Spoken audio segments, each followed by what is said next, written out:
দক্ষিণ চব্বিশ পরগনার ভাঙড়ের তৃণমূলের এক নেতাকে খুনের চক্রান্তের অভিযোগ উঠল দলেরই দাপুটে নেতা আরাবুল ইসলামের বিরুদ্ধে। ক্যানিং পূর্বের বিধায়ক শওকত মোল্লার দাবি, ভাঙড় 2 পঞ্চায়েত সমিতির সদস্য খয়রুল ইসলামকে খুনের পরিকল্পনা করা হয়েছিল।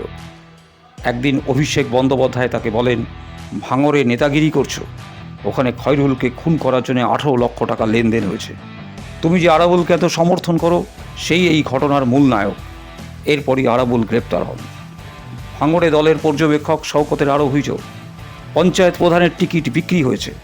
25, 30, 40 লক্ষ টাকায় সেই সব টিকিট বেচে মোট 1,30,00,000 টাকা আয় হয়। কিন্তু প্রশ্ন উঠছে, ভোটের আগে সেগুলো সামনে এলো না কেন? লোকসভা ভোটের ফল কিছুটা আশানুরূপ না হতেই কি এই প্রতিফলন? বিরোধীদের ব্যাখ্যা, শওকতের দখলদারি বাড়াতেই আরাবুলকে ফাঁসানো হচ্ছে। উঠে আসছে দলীয় অন্তর্দ্বন্দ্বের কাহিনীও।